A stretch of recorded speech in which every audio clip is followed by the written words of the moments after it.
Welcome back, everyone. It's about time to get into our last game of the day. Immortals versus Renegades. Now, this is going to be an interesting one because the Immortals, well, they're looking about as strong as any team here in North America. They're undefeated so far. This could be now 5 in a row for them. Yeah, and it's taking some of the pressure off the other teams. You mentioned even TSM's like, well, everyone's thinking Immortals going to be the team to run away with it. And at least on paper, they've also had one of the hardest schedules. Last week, they beat TSM and Energy, and then this week, they're facing two of the teams that were coming into the day tied for 8th place. But we have seen teams get tripped up looking past lower-ranked teams before, and this early on in the season as well. Strength of schedule is a pretty difficult metric to use since everyone's kind of beating everyone else, and you have to wait for the season to progress to make that assumption. Of course. But based on early assumptions, this should be an easy week for Immortals. And the weird thing is, though, of course, you can break those assumptions further because you're up against Renegades here who now have a new player in the lineup, at least for today here. They had some visa troubles with Freeze. They say they can get him in for Sunday, but today they've got OQ in here. And OQ was formerly a Korean pro over with Najin in the LCK. He's also now in North America on the North American Challenger team, Team Dragon Knights. And of course, that is a Korean-speaking team. So even as OQ, though he's a very, very good player, coordinating alongside these guys could be quite difficult. Yeah, mechanically it'll be fun to watch, but team synergy-wise it's going to be interesting, especially now considering that Remy is playing with her third AD carry in 3 weeks. Yeah. Freeze, and then Laud, and then now OQ. So it's another hurdle that they have to get over until Freeze returns. And beyond that, they have shown some issues with team coordination. There have been several instances where Renegades is looking for a fight, but then they lack the coordination to have a sound execution on the fight, particularly in their loss last week against Team Impulse. There was a really poor dive over a wall where Callista threw someone in, Crumbs missed a flash over, and they just lost control of the game from that point. And they need to clean that up. And we'll see if that cleaning can happen, of course, because despite Immortal success, Powelter says they're going to share the importance of staying humble. I think right now the challenge is to not let the success get to our heads and start taking it easy. We started out 4-0, which is really, really good, but we need to keep practicing just as hard as we have been because we've seen in the past that teams that start off really successfully can drop off sometimes a little. Like 2014 in Fnatic, they went 8-0, and then I think they lost 8 in a row. CLG, we started out 8-0, and then we lost 4 in a row. Like, things like that can happen, so we need to make sure that we don't get too arrogant. Yeah, and honestly, I've seen so many starts to the LCS split where like a team is like, oh man, these guys are the best right now, and then someone else takes over as the best, and someone else takes over as the best. Team Liquid last split was like pretty far away with the #1 team, and then by the end, CLG overtook everybody and won the entire thing despite almost never being on top during the regular season. Yeah, and we can see their coach Dylan in the back there as well. The nice thing about Powelter's words there were the fact that it does speak to a lot of experience. And even though Immortals is a new team, they have experienced players. Huni, Rainover, Powelter, Wild Turtle have all been to Worlds, and they've all won North American or European LCS splits before. They have 2 players who have had actually the only undefeated split, so they know how to avoid a drop-off as the regular season progresses. If there is a team that is not going to have a false start that's 4-0 and then not maintain it, it would actually be Immortals. They're the ones that are kind of likely to maintain it just based on their experience, pedigree, and the talent they brought in. Absolutely, and it's going to be a team to continue to watch for and continue to be excited for. The the long-term Immortals fans, like all they can ever do is jump on the hype train, but it's a new team, so what can you really do? But I've been an Immortals fan since the start, man, says the fan. It's like, you mean like 2 weeks ago? Yeah, I know. I've been my 3-week-long Immortals fan. I'm really about this. But yeah, this is looking like the real deal right now. Meanwhile, of course, Renegades, similarly new team. Okay, they've been around 1 split longer. They played Challenger last year. They won Challenger. They jumped right into the LCS. And it's been unfortunate that they've been mired a little bit with roster issues, right? Again, Freeze not being there for the last week. They played with Laud. Now they're playing with OQ. Like, this has been, I think, a tougher start than they would have liked. Absolutely. They did say it wasn't going to be easy. Yeah. But that's the life of Renegade. So it's but 1-4 is pretty rough, especially when you've got teams like Impulse that actually went 3-2 despite worse roster issues. Yeah, 1-4 if they lose. They're currently 1-3, but they're going to want to start better than that one. I agree with you. Well, we'll see if they can improve upon that, Renegades. You make a statement if you win this one here. As tough as it may be, you knock down Immortals, people start turning their heads and go, okay, that was insane. That would be huge. We'll see if that happens. We're going to check out the starting lineups, though, because on the blue side for this game is Immortals. Huni up in the top lane, ready to crush as always. Rainover in the jungle, also with a 20-something game winning streak. Pobelter in the mid lane, reigning North American LCS champion. Wild Turtle on AD carry, who has been fully wild and doing well with support Adrian alongside with a 51 Janna KDA. Yeah, 1-1 and 50. How cool is that scoreline? We'll see if it gets Janna again. Let's see if Renegades gives it to him. Renegades is on the red side, with the top lane being RF Legendary. He's going to look to pick it up. He hasn't had the most success thus far. Crumbs in the jungle, leads in wards per minute and wards killed per minute as a jungle, so still doing his jungle style. We have Alex Each in the mid lane, looking to make a big impact this split in the LCS. OQ technically making his LCS debut right here, and supporting him will be Remy. This is going to be a fun one to watch for then, because though there are obviously different levels of competition, OQ did play last Wednesday in the North American Challenger Series, and in the second game, he was up like 35 to 17 CS in the duo lane in a straight 2-on-2 as Ezreal. Like, it was brutal and terrifying, and I felt bad for Otter in that game, but OQ definitely has, in his 2 competitive North American games so far, actually done very well for himself, so I want to see how well he can do now on the stage against Wild Turtle and Adrian, who are 2 of the best bottom lane players in North America. Here's the question, though. Will they even get to 2v2? Because lane swaps are so common in North American LCS. Probably much more common than they would even be in the Challenger Series. If he's getting the 2v2 against a farly inferior opponent at that point, if he's able to out-CS it that far. Kalista, Tom Kent so far banned away from Renegades. Again, getting rid of the Kalista. Don't let them throw Remy into these fights. Lulu Tom Kench is generally off the table here. No Fiora for Huni, no Janna for Adrian, so the KDA is safe at 51 for now. Well, the Janna-specific KDA is safe. The Janna KDA. And Quinn's a fun one because we've actually seen her a little bit. We saw her mid, Faker played her. We've seen her in the top lane a little bit as well over in China, but that leaves Graves up for Huni or Rainova, or maybe even Wild Turtle. Yeah, it's been a big jungle and top lane pick across the world. And to speak a little bit more to the Quinn, especially in Korea from the LCK, who would probably be playing it within Huni. Smeb is a player whose Quinn is very ban-worthy, and you see a few Quinn top picks, but you actually see far more Quinn top bans against teams that are good at Quinn top. So it's one of those things that creates just a huge amount of map presence and is incredibly chaotic to deal with, but also very hard to master. So only a few teams are comfortable running Quinn top, but when there is someone who's comfortable running Quinn top, it's often bannable until teams get used to it. And that's, Huni can play Quinn, Renegades has intel, they don't want to deal with it. All right, so the Quinn is banned away, and out that goes. But Renegades may be trying to shore up some of their weaknesses from before, have picked some hard engage, so Remy is going to get Alistair. Corki comes in as a flex pick for Alex or OQ as well, and right away, Immortals already know what they wanted. Lucian comes in right away for Wild Turtle, and now there's Poppy for Rain over Huni, or maybe even Adrian. Yeah, that's dangerous. I think it's going to be Poppy top Graves jungle, which is a whole bunch of damage, and then Poppy can set up the crowd control for the Graves damage. Really like that early draft so far from Immortals.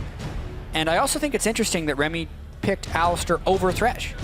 Thresh, her longtime main champion, often banned away, but at the same time, their only win they picked up in the LCS was when she was on Alistair. But I think it makes sense. It's, I think, them identifying sort of the needs of that team, that they need to have ways to get in and win the game. When Crumbs is killing and placing so many wards, they've got the vision lead. They just got to be able to capitalize on it. And so ways in are nice, but you can see the competition taking shape. Jungle Nidalee is in here. AD carry. Ezreal comes through for OQ, and it's going to be the standard sort of poke team. Yeah. Meanwhile, Adrian gets Soraka next up. Standard poke team against a Soraka. Adrian pulled out Soraka last year in the 3rd place match, actually, against Team Liquid, and had to be heavily banned away because it just, no one could deal with it in the playoffs last year for North America. Typically, Soraka isn't seen in pro play because the roaming lane swapping game is so important, and a level 2 Alistair is going to do about 1,000,000% more than a level 2 Soraka in a lane swap. Walking into a lane swap and healing the 3 people pushing the turret doesn't help much. Nope. But here, against a poke composition, since Immortals already didn't pick the super hard engage that they used to punish Energy's poke composition last week, well, now they can just sit there and heal through it because Soraka can take care of the majority of the poke. I really love that pick, and the fact that Adrian has it in his deep pocket. And Adrian is one of the only pros I've ever seen run Gold Generation. I checked his rune page just now. Yep, Gold Generation seals on that Soraka page. It's normal for him, but when you're not in the actual fights with Soraka, might as well go full greedy on the page. So he's gonna be rich his income's going to be there when Remy's won't. Trundle the last pickup here. So Renegades, yep, double tank, 3 poke champions, Corki mid, Ezreal AD carry, Nidalee jungle here for Crumbs. And Renegades running a pretty much tried and true triple poke, double tank composition. As you mentioned, Immortals, they don't quite have the hard engage, but they've got a Graves split push, which I think at this point now, you go Graves, so that your split push can knock turrets down as you withstand the poke. And Pobelter can wave clear, Wild Turtle can wave clear, and Adrian makes sure your poke doesn't actually mean anything. Yeah, they have until 20 seconds to swap back. I don't think you change it. Yeah, you're right, top lane Graves. So even though we've seen the majority of pro Poppy be top lane and pro Graves in the jungle, I still think Poppy is a better top laner, but I also think Graves is a better top laner than jungler if he's in the right matchup because of how hard he can shove the wave and just how much overall pressure he can add. Against a powerful ganking jungler, though, it's super dangerous, so I really want to see how well Reignover mimics Crumbs here, and whether or not Crumbs can punish Huni, because it's a very bold draft there by Immortals. Trundle Nidalee can definitely kill Graves. We'll see if Huni can outplay that and make more highlight reel plays like he did against TIP, where they won a 2v4 at one point in the game. So if he can do that, good for them, but we're going to see if Immortals can make it 5-0. Tweet at LOL Esports with hashtag IMT win if it is going to be that, or hashtag REN win if the Renegade's going to move back up the standings. I did misspeak earlier. They're currently 1-3. If they drop this game, they go back down to tied for 9th with Echo Fox. If they win, though, they're in a big tie for 6th along Cloud9, alongside Liquid, alongside Team Dignitas. Only 1 game behind 2nd, and this could be a resurgence of good things here for Renegades with OQ in the AD carry position. He is an incredibly skilled player, and this could be the turnaround for the squad. Here we go into our 5th game of the day.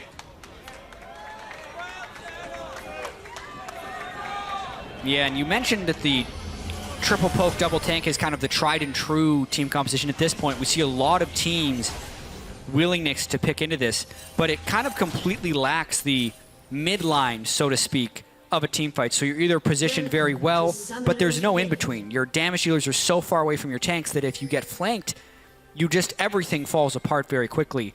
And of the double tank, triple poke teams we've seen in North America, almost all of them have lost because the execution has to be so clean since the forgiveness is so low if your squishies actually do get damaged on. Adrian might not know about this. I don't know. That's a really really aggressive place to be. But at the same time, both teams are kind of doing a defensive line start, so even if Remy had gone for the pulverize, Adrian most likely would have been able to escape. Yeah, most likely lives as Soraka, so all is well. Coin start as well on Soraka makes total sense. Just a lot of gold generation, and Talisman of Ascension will help that team maneuver around. If they ever do want to get in, Reignover can block the dashes out from both Corki and Nidalee. And maybe will allow some kills to be picked up, but really Immortals have actually less engaged than Renegades have, and Renegades are the poke team.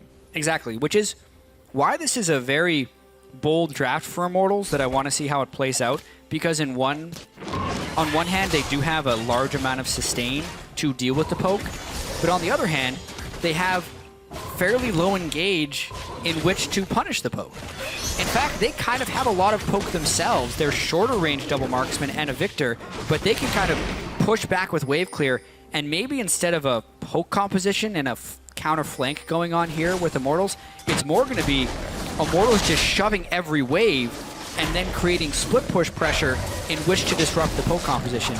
At least theoretically, I want to see how this works. Yeah, absolutely, and there's even further interesting context around how that even manifests in the lane swap. Just because a lot of times the reason that people don't even bother laning in the 1v2 is because the support walks into the brush and zones them out of getting gold and XP. Soraka is probably the least punishing support you could pick. And even still, actually, RF is giving the respect to Immortals to not even try to lane there. But this would be, if you were ever going to try to 1v2 a lane, as Trundle against Soraka might be the one you might try. Either way, not the case. All is well, which is both teams farming around. Renegades were able to actually start on the greedy side of their jungle and grab that red buff and then come down and then join the lane swap game and knock the turret down. Immortals, of course, doing the same thing with Reignover and Huni, and they're going to walk right up for this turret. Yeah. Kind of surprised we didn't see any attempted harass from Remy. A lot of that just has to go down to lane swap luck, but the first little bit of weakness from the Soraka, how well does a Soraka harass a jungler versus how well an Alistar can harass a jungle is hugely different. So already we're seeing not a huge amount of punishment from the early game Soraka, who I think will be much better in the mid lane. And the mid lane game might come sooner than we think as the turrets are already taking plenty of damage. Huni smartly walks into melee range of the turret. If you haven't ever done this as Graves, if you attack from max range, you'll actually miss 2 of the pellets on the turret. They spread out far enough that they won't hit. So into melee range guarantees that Huni gets full damage on this. Turret falls really quickly, 3 minutes 36 seconds. I think one of the fastest turret kills ever in North America, just because Graves is so good at that. Yeah. They are half a wave faster than Renegades, and though Echo Fox didn't knock the turret down in time, with Graves, Immortals might. Right, what will happen here? Because this is very similar to what we just saw from the COG Echo Fox game. Immortals pushes the wave clean into the turret, spend a little detour into the jungle, and are straight on to the next turret. So, RF Legendary has been left in the bottom lane. He will be there to soak up experience. And how quickly is Immortals going to abandon this play now that they see there's not a 4-man push on the bottom side? This, I think, will be the difference. Yeah, so RF denies plenty of minions. Down that goes. He'll build a freeze just fine for himself. Reignover taking this time to maybe try to roam, but that Trinket Ward, I believe, spotted him, so Alex is well aware that Reignover's trying to gank this, and nothing's going to happen. Yeah, taking the full scope of what happened in that early turret push, Huni's level 2.5, whereas RF Legendary is level 3.5. So that little extra push didn't necessarily help Immortals or Huni all that much. I would say it actually comes out in favor of Renegades. Yeah, they sit at a 200 gold lead as a result. Mid laners are exactly equal in farm, but just more minions have been killed by Renegades here, and that could be Immortals just missing CS in the lane swap game, or this, where Crumbs is jumping in for Huni, steals away the Gromp level 4 to level 2.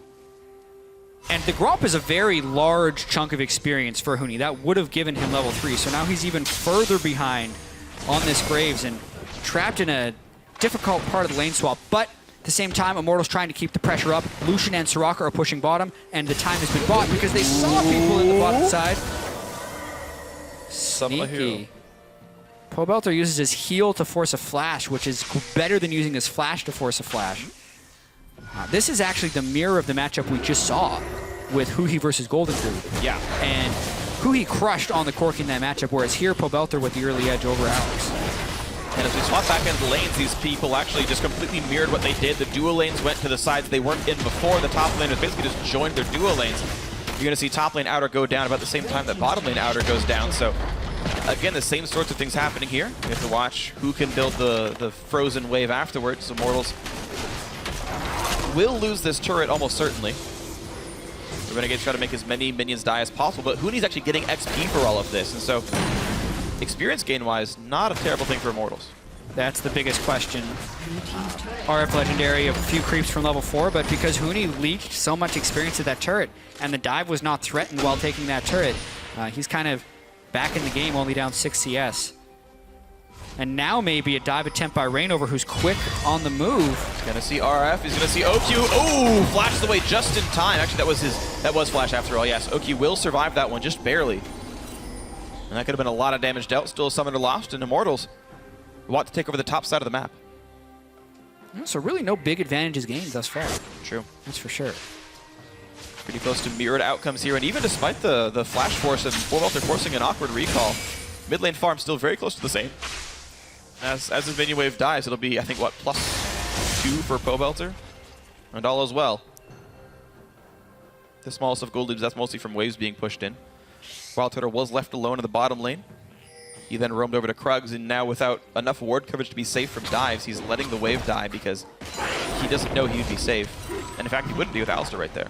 Yeah, the Alistar roam very threatening.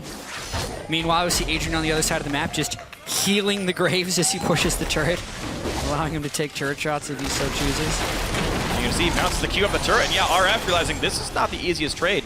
Yeah. It's very easy in range versus melee matchups to punish caster minion CS. And that's exactly why Graves can be so powerful in the top lane, because the turret is an instant detonation for the Q.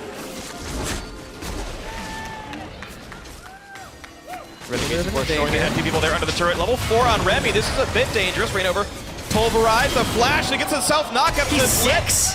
The push in for Remy. Yes, first blood. Reignover got so much farm, and now the other 2 taken out. Renegades, unaware of how many people were down on this side of the map. 4v2, 2 kills picked up.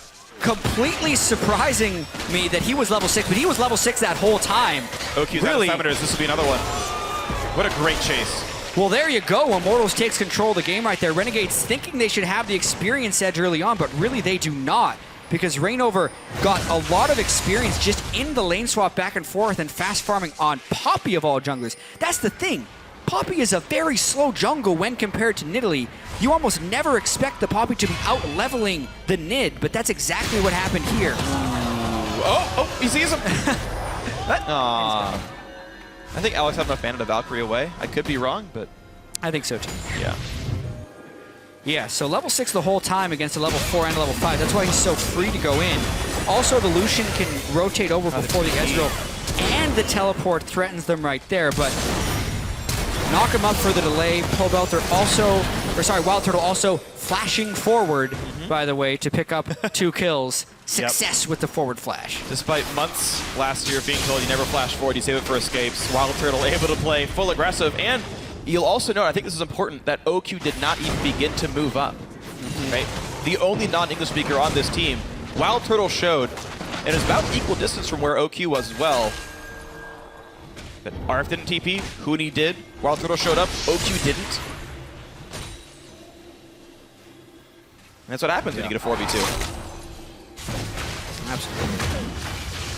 So that already translates into a 1,400 gold lead. OQ going very slow ramping build right now, Tyr into Sheen.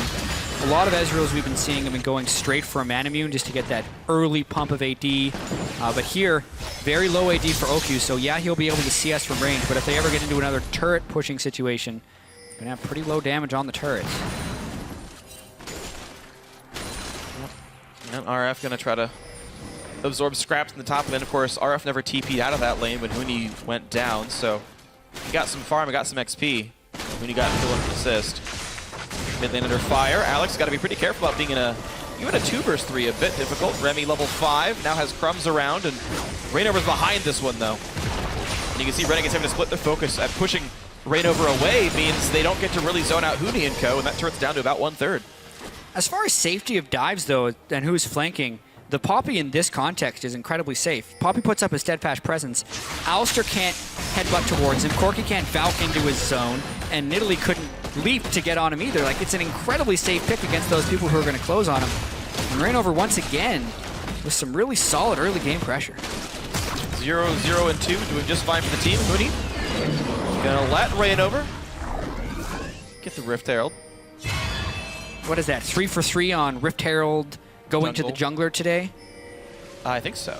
I approve, North American LCS. Good job. I approve. Did you know that if, I believe this is true, I could be wrong, so good did you know, but if both people stand on that little gemstone that drops from Rift Herald, neither one gets it until someone leaves. Oh, so you just play a game of chicken. Right, and the game doesn't just like pick one for you. I could be wrong, but you can just sit there and be like, no, you leave. I've never had that happen, but like I've noticed, oh, this picked up late. Well, thanks someone to you. always like plays chicken really quickly. Thanks to you, it's going to happen now.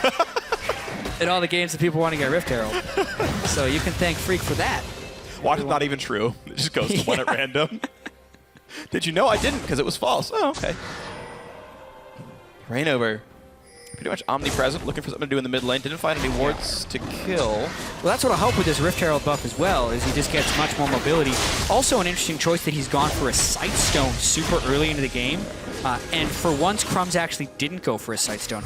All the prior games of Crumbs, he's been playing Rek'Sai or Elise and actually going with a Combat Smite and a Sightstone, and then he's been losing out on fights, but he's had tremendous vision stats. Here, maybe Reignover thought he needed to go Sightstone to keep up with Crumbs, but Crumbs has gone the other way and just gone with the Tracker's Knife, which gives you kind of early warding, but then less overall coverage when compared to a Sightstone because you can't store as many wards. I think that's just an interesting little swap that these teams have done. But will Reignover go Sightstone Tracker's Knife? I think that's just too many wards. I think they also share the same unique passive, so they wouldn't even like be useful. Oh, really? I'll bet you that actually we can do it right now. Sightstone unique passive is called Warding. Yep. The other one's called Warding. Yep, they wouldn't even stack. Yeah, that is how you tell if the unique passive will stack, is if it's the same name, by the way, because sometimes the unique active or passive will change depending on whether the item is upgraded or not, so good job. We checked. So like Luden's Echo and Runic Echoes couldn't stack, for example. Nor can you stack all the Last Whisper variants, because the passive is all called Last Whisper. Right. When you upgrade from a Warden's Mail to a Frozen Heart, the passive changes. Yes. And then you can stack a Frozen Heart's attack speed reduction with the Warden's Mail attack speed reduction. Yeah, but a Warden's Mail and Randuin's do not stack, because they have the same name. All the information. All the information. Yeah. Too much information. You don't Probably. remember any of it. I have that problem. I should fix that at some point. Huni with 3 long swords, a Doran's Blade, and a serrated dirk. So very sword-focused shotgunner. Yeah. That is one nice thing about Graves right now, is you can pretty much just always build long swords, and you will always be able to complete them into something. I fought against 3 BF Sword Lucian yesterday. We then bought Eye-Edge and Essence Reaver and a Bloodthirster. I just feel like that's a mistake to get 3 BF swords to begin with. It looked really cool, though. Oh, And Rainover wants to look cool walking to the top lane here. RF's going to be in a pretty bad spot. Lands the Q slow, lands the point blank ulti, and he's going to save the pushback till he's right in front of the wall, but doesn't actually land the stun. So it's going to be a flash from Huni. Wow! Rainover really wanted that kill, so Huni's going to zone the team out as he walks back outside the base. He flashed into the base to close that kill. That's how slow the collapse would have been from Renegades, and then they go on crumbs. They don't quite kill him off, and now it's really bad for Rainover. Stops the headbutt, so a flash pulverize comes in. There comes Wish, there comes Adrian, and they're still dying, though. It's a bit too aggressive for Immortals. Huni still gets some heals. He's going to get hit up by Corki. He gets another heal, starts running away. He might actually stay alive somehow. Another heal from Adrian. Crumbs on the side. Can he dodge? Actually has no mana, but we'll go in for the execute. Picks that one up, and Exhaust comes through as well. Adrian's in a bad spot, gets chunked out as well, and wow! Over-aggression by Immortals. The banana ambulance was not enough as he was trying to desperately save Huni on the backside. And I'm really sorry about that because Adrian's KDA is now never going to reach 100. He was at 51 before the game. Now he cuts it down to 26. But just watching this, if they get the stun, yes, they get the kill. But that was a really aggressive move. They probably should have been going backwards behind the turret since they did have the Soraka on the way. Rainover isn't quite savable from here, but here you can really see that if they hadn't gone for the aggressive dive, how easily they could have actually stayed alive. Look at how long Adrian is able to keep Huni alive, and Crumbs actually has to back off because if he takes a shotgun shot to the face, he's dead. It's not until the Trundle teleports in that they're actually able to close that off. So nice punish eventually by Renegades on the over-aggression there from Immortals. All right, well, that brings the game a little bit closer now. 2.7 thousand is not nearly an insurmountable deficit. Fully upgraded Hex Core from Pobelter. He's also got the makings of either Ludens or Deathcap or Zonia's, one of the 3. Adrian is actually not gone for Talisman of Ascension, so I guess that went wrong. He's actually combined that into his Sightstone, which now as of 6.1 does give 10% CDR, so it's a pretty cheap way to get those kind of stats. Yeah. Right now we're pushing Remy out. They can't quite finish off Rift Herald, but Huni really wants to keep doing damage to RF, who's now chunked below half. Herald walks back home. And a missed headbutt pulverize that still chunks Adrian quite low, but thankfully the Silence Field actually still gets the root. Pobelter low. Adrian can heal up for now. Yeah, but he can only heal so much. He's already very low here. It's going to be difficult to defend this turret. Really nice poke by Renegades. But the threat of Huni's too much, and mouth they go. Huni has actually gone for a very aggressive build by rushing Yomu's Ghost Blade. So no defensive stats at all, but a lot of armor pen. And a lot of attack damage. We typically see a more bruiser-focused Graves build, but right now he's running quite squishy. Yeah. And nearly able to take out Crumbs, but Crumbs has gone with a somewhat defensive build there with the Catalyst. If not for the health from the Catalyst, Crumbs would have died there. So worthy attempt for the kill from Huni. This actually opens up a window for them to just go straight for the Dragon, since Huni just pulls the opponent jungler off the map with the combo. That's going to be Dragon number 1 of the game, going over to Immortals. They sit +1 on Dragons, turrets, and kills each. OQ is playing defensively down to this bottom lane, playing a farm 130, but actually right now getting outdone by Wild Turtle, who's just kind of had more freedom to run across the map anyway. He is continually getting some good tier stacks, though. 523 already. When he went with the tier Sheen build, kind of guarantees the fact that he's going to have enough mana to just spam through and stack up the tier of the goddess pretty quickly. So when the Mana Mune does complete, it'll almost instantly go over to Amura Mana, and despite being down in CS to Wild Turtle and even in kills, it's going to be a really powerful spike for OQ, and would probably be the opportunity Renegades would have to come back in the game. And we'll see when that comes across. We've actually seen in the Immortal versus Energy matchup, actually, that even if you're in a 3v4, the poke sometimes is too much to deal with, and you can be pushed off the turrets and fall behind quite quickly. A comp like this, of course, is prone to snowballing either direction, but right now they're in that middle ground where either team can win. But 1 or 2 lost fights either direction could really push this game out of control. Yeah. And for all the aggression Immortals has shown in the past games, this is the least amount of initiation we've seen from them. Yeah. Which will create some maybe interesting choices later on in this game. Renegades also sticking pretty close, I would have to say, when we consider how ugly some of their games have looked and the fact that Immortals has looked mostly unstoppable. I want to see how this progresses because Immortals, how will they force fights without having huge fight-forcing tools? Yeah. And also no Talisman even on the Soraka to boost them in. Yeah, until you get, like, what, Righteous Glory on Rainover or something, which maybe becomes a build at some point, but Deadman's Plate's next for now. Wild Turtle has Rift Herald, so he's going to run across the map and look for as many ways in as he can. And maybe buffing up these minions could be enough, but of course Renegades have decent tools for wave clear. Ezreal Ultimate, Corki Spam, and even Nidalee Javelins with Runic Echoes isn't too bad. Yeah. Minions die pretty fast. They get some turret damage in. Wild Turtle's damage buff via having Rift Herald does help with that. Yeah, this time they give Rift Herald to Wild Turtle because he is the most farmed member of the team, and they're just looking to amplify his damage. Although Adrian is a little bit too close to the damage dealers. Getting injured quite a bit. Adrian can only have so much health regen. Most of the regen actually on Talisman of Ascension, or its build-up. Actually, just the Eye of the Oasis, right? Yeah, is actually from minions dying around, so he has to stay in minion waves to get his health back from using Soraka's heal.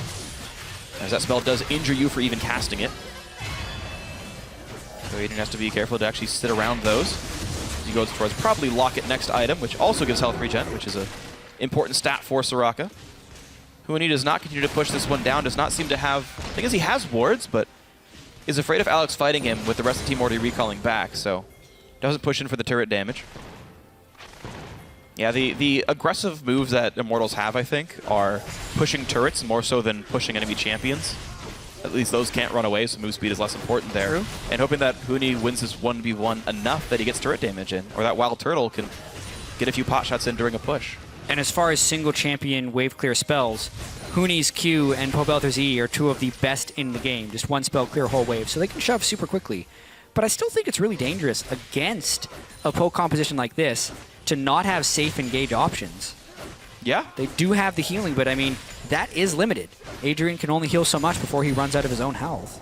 And then he'd still be vulnerable to a Nidalee Spear, an Ezreal ult, or a Corki Missile, and just at that point could one-shot him if they get poked too hard. That's very, very true. Well, Adrian's going to do the best he can for that one. Got himself a Ruby Crystal, got himself another pink ward, and a couple of health potions. Some biscuits in case he gets hungry. And we'll see what more Immortals can do. 3.6 thousand lead is actually slightly growing in Immortals' favor here. The sort of general holding pattern of not much happening is actually still in favor of the blue team. As far as late game scaling, I don't think there's any obvious winners. One team might be theoretically stronger late game, but not by a huge enough margin to make a huge difference here. Remy getting attacked though. Red buff on still does tree damage through the ulti and slowly getting chipped down by the culling. Gets healed right back up by one press of the E, but Huni getting outstatted now by RF Legendary. Has to run as fast as he can. There's the Frozen Domain. There's another hit and a nice wish by Soraka. Buys Huni the time to stay safe. It is a flash lead for Huni, who did not burn his to get away.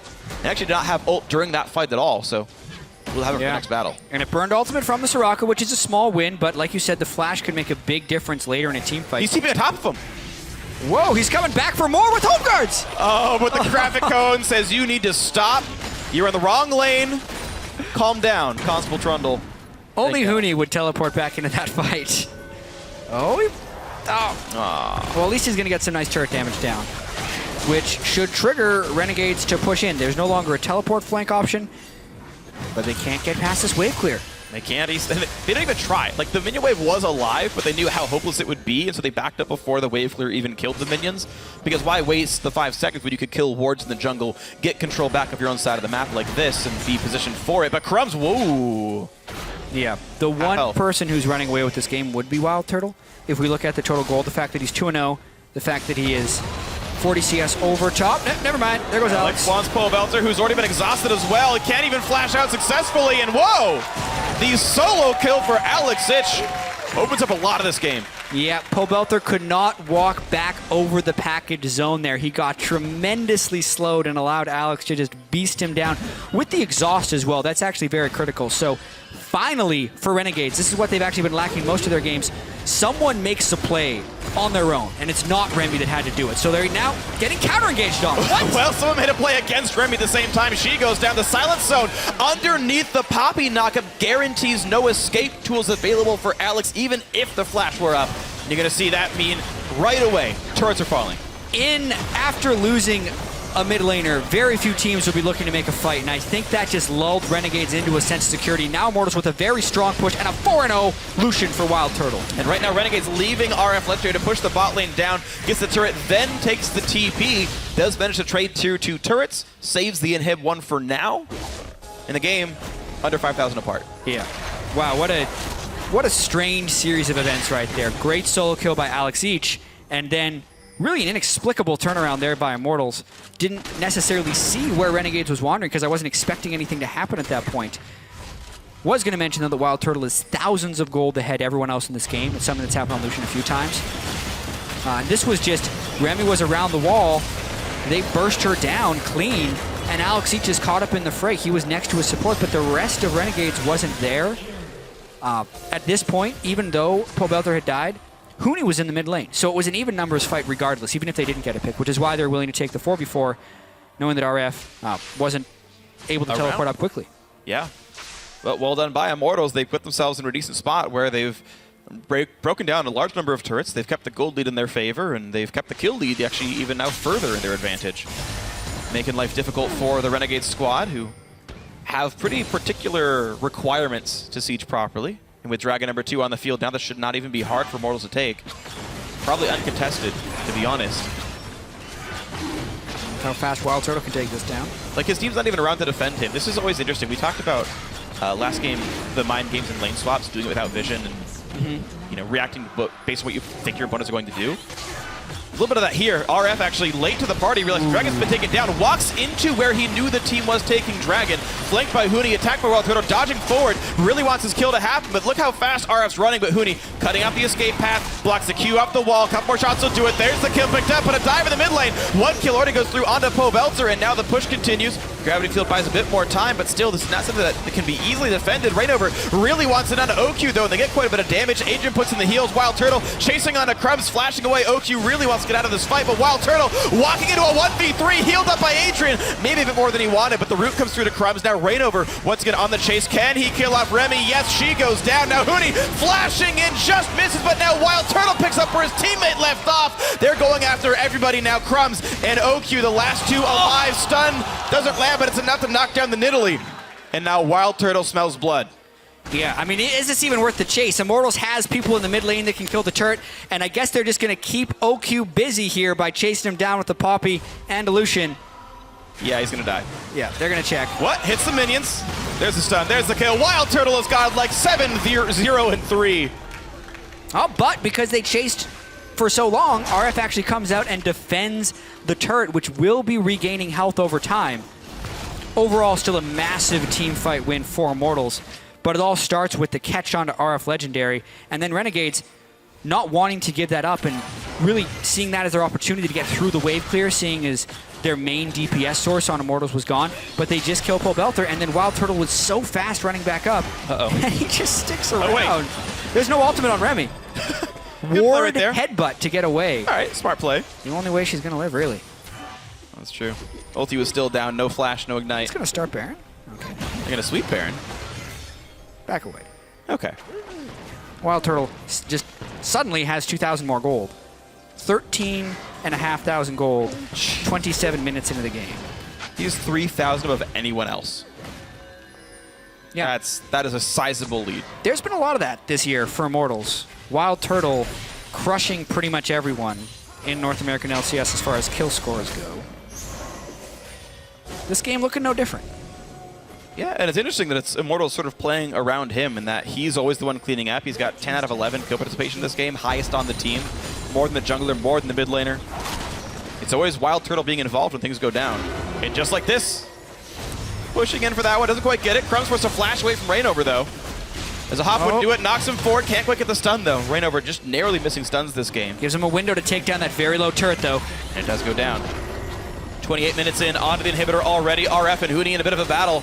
You see RF actually holding up in the matchup quite nicely. 2-man stun comes through from Remy. And now Reignover has to walk backwards. Not the tankiest person ever. Remy with the ultimate on is definitely that, but still getting whittled down and still drops another kill for Wild Turtle, who is now legendary. Alex used the package, I think, to get out of the base, and Wild Turtles, he's just going to keep hitting people. And it's going to do so much damage. Of course, a hugely fed Lucian. The team is basically full health thanks to Adrian's efforts here. And as minions die, the health bar comes back up. Already a pickoff. Poet's getting killed for himself. OQ now running away. Very injured as well. Double inhib's already taken down. Wild Turtle again. Always wants to go forward. Yeah, he is so strong right now, and he has the healing backup of his Bloodthirster as well as a Soraka. Immortals looks to just be steamrolling through Renegades for the win here. They're looking for, what, the third sub-30-minute win of the day, actually. A lot of very one-sided fights here as Immortals pushing in, killing people inside the base. Wild Turtle gets his 11th kill, a triple inside the Renegades base. The Nexus will go down just after 29 minutes, and Immortals still cannot be stopped. 5-0. The second 11-kill Lucian game Wild Turtle has had already in 5 games. A nice quick finish for Immortals in what was a bit of a slow start. We had a few questions about whether or not they'd be able to find fights on such a heavy poke composition, but they just brute forced right through Renegades. If Renegades wasn't going to fight them, Immortals would just kill the turret and continue to push until Renegades was willing to fight. And that type of relentless pursuit and aggression from Immortals leads to a quick win. It's very good by them. Not having the best of engage tools makes it a bit harder to get these picks, but to still take down a Nexus before 30 minutes is impressive. And one other thing is that even though the scoreline looks so biased, Wild Turtle has 11 of his team's 16 kills. It was actually very much a team effort. He was enabled by Adrian's heals, but also if you look at the damage graph, every single person not named Soraka had at least half as much damage as his Lucian. Wow. Graves was very close. Victor wasn't far behind there. Even Rainover did more than half the damage of Wild Turtle. So everyone was definitely involved in these fights. They were all putting in the damage output, getting the CC, getting the lockdown, getting the push, getting what have you. But Wild Turtle gets the fantasy points. Yeah, he gets a lot of them. Yep. Double-digit kill bonus for sure. OQ tried his best in his substitute effort, but really they were just getting so pressured by the overall Immortals team, and that has been the story for them in most games. They just are so fast and quick in their decision-making and willingness to fight. Yeah. And unless you are very ready to set up a counter-engage, they're just going to run away with it.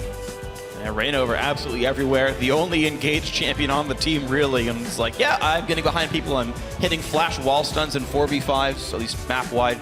And it just worked out. And hit level 6 really quickly as well. Yeah. The fact that he outpaced in Nidalee as Poppy to level 6, obviously it's a heavy lane swapping game, but to get that edge and then also have the fortunate nature of them coming into your jungle so you can fight them while you have the level advantage. Yeah. Almost too good to be true. Almost too good to be true. This doesn't mean that Renegades are sadly down to 1-4 as we hit the 5-game mark here in the LCS. They are tied with Echo Fox at the bottom of the standings, and you know, these are still two of the more freshman teams. If you talk about these guys down at 1-4, where you expect slightly slower starts. Again, to Renegades' own admission, they knew it would be a hard-fought sort of battle up the standings. We'll hope that it can recover soon. We hear Freeze will be in tomorrow, so maybe tomorrow's Renegades looks back on form. They had gotten a win with him before. Maybe they'll get another one here on Sunday. We'll have to see what that happens. It's a long split. Yeah. Plenty of games left. Yeah, so we'll see if that comes through as we have 13 left for each of these teams. But for a lowdown on that game, let's send it down to Riv on the blue side. Thank you very much, gentlemen. Great cast on the day. I'm joined by the wildest of turtles that the world can offer of Team Immortals. The Immortals have been playing absolutely fantastic, just took down the Renegades. And Turtle, I gotta ask you, there seems like so much confidence just being exuded from this team. You look like you're playing with more confidence, everybody. What's that feeling like, knowing you can come into a game and always rely on the rest of your team? It feels great. Like, I have full trust in my teammates. Like, I know even if I make like a couple mistakes, like they still have my back. So regardless of what's happening in the game, I feel like we all have trust in each other, and it just feels really good. That's awesome. Going back to what the casters were kind of mentioning and finding win conditions and whatnot, Immortals didn't have too much of that on their team. You guys didn't have a huge engage and have a way to get into a fight. What's the actual way you guys find that? What's the role about going about finding the win condition and how you're going to get a game W? Honestly, I think we just picked really OP picks. Like, we knew in the game, like, we weren't going to have any engage, and we're like, I think we just have really OP picks. We have Wave Clear for the mid lane against Corki with Victor, and then we just thought, well, we could just have to be at every objective before they do. So we could just take Baron, Dragons, whatever we wanted. And I think we just had really OP picks, so it was really easy. Well, it works in your favor, staying one step ahead of the game, being Immortals. It seems like it comes easy so far. My final question to you, two-part question. What are you guys going to be doing tonight? Another win, 5-0 Immortals. What's tonight consist of before tomorrow? I think we just gotta prep for tomorrow. I think we really don't want to underestimate any teams. Going in tomorrow's match, like we have to take Echo Fox like any other. We have to treat them like any other top team. So. And final part to that question, just kind of what is the daily week, day-to-day for your week like? You guys solo queue a lot? Is it kind of solo things? You do your own thing? How does that work? Actually, we're pretty laid back on Immortals. Like, we kind of don't have like a quota of solo queue or anything. We just do the scrims, and then we're pretty laid back. We actually go to the gym like every other day too. So, I don't know. I think our lifestyle is pretty laid back. Well, laid back, a 5-0 as well. Congratulations on the scoreline so far for Immortals. And right now we're going to throw it down to the analyst desk to break down day 1 of week 3. What are we breaking down? Oh, day 1 of week 3. Got it. Well, fabulous win there for Immortals again, showing kind of their experience and their really solidifying. Complete dominance of the league. I was gonna say, there you go. I was trying to find a nicer way to put it, just, solidifying their place at the top, right? Let's go with that. But as Wild Turtle mentioned there in the interview, they felt like they just got a bunch of the powerful picks here. And that's where I kind of want to jump into champion select. The Graves being left open, easy first pick up there for Immortals. Yeah, and I want to go into this a little bit and not just be like, Puppy Graves, no, we lose. Because let's think about it a little bit. If you look at Renegade's composition here, they're running a super poke comp. They've got Corki, Nidalee, Ezreal, and Trundle for the pillar spam to set up all this poke. If you're running this super poke comp, why are you banning Janna? Even though it's Adrian's most played, they don't really care. Pokemons don't care about Janna. You're fine if they play. It's even worse if they pick Soraka and they have all these now heals, they can sustain through your poke. They actually, instead of banning either Graves or Poppy, ban the Janna and then don't take either one of those on the first round of picks that they get. So they end up having to face Graves, Poppy, which not only, as Turtle said, very strong champions right now, but also either of those champions can play either of the roles, top lane or jungle. You don't know which one they're going into. And so then Immortals can also mind game you as to which one. Huni's been playing a lot of Graves in solo queue, so he's very well versed on both of those champions. And it just left them with so many options. And to Riv's question about finding the win conditions and Wild Turtle's response, you have that Graves and the Poppy that you can flex into either position, so you're going to get him a favorable matchup in Graves in the top lane. You follow that up with crazy wave clear. Both Graves and Victor have great wave clear to deal with a possible siege, as well as Soraka to sustain through any of that poke damage. So they really did set themselves up well in champion select. Now, if we dive into the game, we had a kind of a similar situation pop up as in the Echo Fox game, where again both teams pushing down the sideways to begin with. Immortals realizing that they had a pretty large wave and they had pushed the first turret down quick enough that they could threaten the second one. However, the teams reacted differently in this scenario. This time was also a situation where one team definitely outclassed the other team, but this time Immortals, when they had this extra wave and they got to push down there quicker, they didn't keep everyone at that secondary turret. They made the call to send Turtle and Adrian back immediately so they don't lose any experience on one of the other lanes. And they still got some damage on that turret, leaving Huni there, but they didn't give anything up for it. They didn't have to lose out on experience. Exactly. So, and Renegades too, though, also making a proper call. They go back, they save their secondary turret, so we're relatively even coming out of that lane swap situation. The first real falter came not too long after that at Immortals red buff. We saw a little bit of an aggro play by Renegades without full vision of the Immortals team. We have a clip of it, we'll pull it up, but this ends up netting 3 for 0 in favor of Immortals and kind of gives them the positioning and power they need to make moves for the rest of the game. Yeah, and this is a situation where they have vision of each other, right? And Rainovers is sitting there waiting around, and you gotta be wondering, what is he going for here? He completely took Remy out of this fight at the beginning. Half of her life right there with his combo. All he was waiting for was the rest of Immortals to show up to even the numbers. They knew, at worst it was gonna be an even numbers fight, and with the initiation advantage there, taking Alisar pretty much out of the entire fight at the very beginning. It was a pretty easy cleanup there for Immortals to chase him out of the base.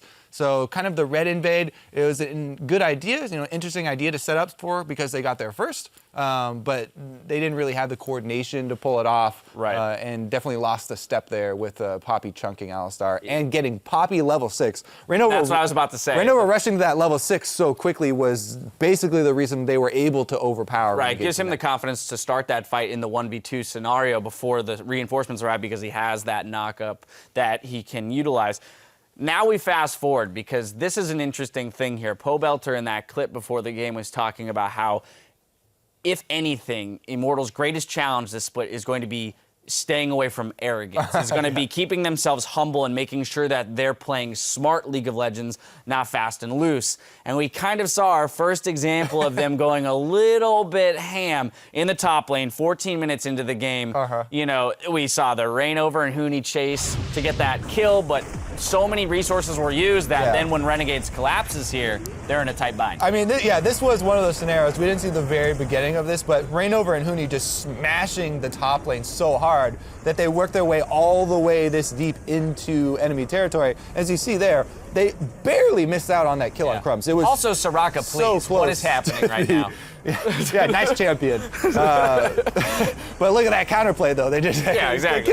They still killed him. Just took him a while. But ultimately, they get a couple kills back here, and this was that example of where if Immortals does get into this place where they feel they can run over teams left and right, they'll find themselves overextending once or twice, and eventually that could be taken advantage of to a greater degree. Yeah, fortunately for them, it was only the once this time. So it was, just the once. But it's actually really funny, too, because I watch Huni's stream a lot, and when Immortals are playing Dynamic Q after their scrims, obviously they're much more loose and they're just having fun, but literally 90% of what Reignover says to Huni during those Dynamics Q scrim or Dynamic Q that they queue up for is, whoa, slow down, whoa, let's go slowly, slow down. That's the only word that he says to Huni. So you're telling because me Huni just goes off. So you're telling me the comms people there when they were chasing the Trundle down was just Huni being like, we're gonna get this kill, we're gonna get this kill, we're gonna get this kill. Reignover was the one who banging flashed. people into walls. That's true, and he flashed into base for that to secure that Trundle. I feel like he was like, you know what? No, slow down. Let's roll this one into the base. Yeah. Now, I think the final caveat to all of this is that Renegade's still not playing with Freeze. Freeze will or is slated to be playing tomorrow, and so we'll see if that kind of team synergy comes back into place, because this was one of the teams that we were saying going in to the split has so much experience playing with each other that that's one of their greatest advantages. Well, they didn't have that the last few games that they played, so Freeze coming back in, we'll see how that unlocks the bot lane, and maybe improves Remy's performance, but definitely not having that Kalista. It seems to have been a bit of an issue now for them the past 3 games, not having the Kalista-Alistar combo to start fights and save Remy from tight situations. I think champion select in general has been really rough for Renegades because you do mention the Kalista. Last week when they got the Kalista, they first picked it, they gave up Gangplank to Gate. I believe that was the game, which is his most played champion, and he was like, great, that's the only champion I can play top lane well. I feel comfortable now. And then they lost that game. So yeah, definitely some things for them to work out. Things for them to shore up. Immortals still looking very strong. Now, as we file those games away in our match history, let's check out how the standings look. In sole possession of first place, no surprise, it's still undefeated Immortals. Following behind in second is CLG, Energy, Impulse, and TSM. Tied for sixth is Cloud9, Team Dignitas, and Liquid, with Echo Fox and Renegades bringing up the rear. Looking ahead to tomorrow's lineup, we'll be starting it off with Team Liquid versus Impulse. After that, Energy will go up against TSM, and we'll close out Week 3 here in North America with Counter Logic Gaming versus Renegades. All that goes live at noon Pacific, 9 p.m. Central European time, but stick around today for the return of the ULOL Campus Series, where Champion University of British Columbia takes on the crosstown rivals Simon Fraser University. Now, on behalf of the entire broadcast crew, thank you for watching, and GG.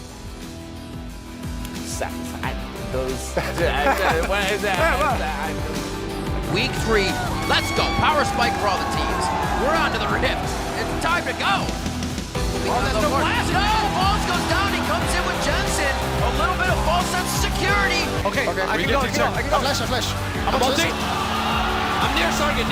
Corky. Nice. Chase him. Don't go too fast. One shot, nice. He's going for broke, but he actually relentless pursuits out. The minions are coming in. It's Pearson with the upgraded auto attacks. One more. TSM will make it happen. wiped out Cloud9. Dignitas does not have the right to back in their own jungle. Proxen still on the chase, super deep on this one. No combo, 3, 2, 1. Combo now. Nice! They win the game, man! They're on to the next. They won the game! I cannot even believe this. Seraph, I love you! Nice! Yeah, that just happened. Impulse wins the game. It could be Lysandre Yeah, who's this one on their team? Is it Turtle? Do we cheese him? Turtle's on Turtle is not on their team, dude. Oh, shit. I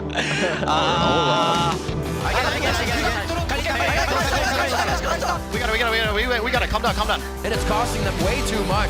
Lorlo and Phoenix now inside the base. Look at another kill. 20-7 on the scoreboard. Team Liquid take down Energy. And now the push in towards Stixxay. There's the arcane shift. The point blank flat finding. They really wanted to this one. Brickney is going to go down. Stixxay gets that kill. 7-2 in this one. CLG 3-2 and tied in second place.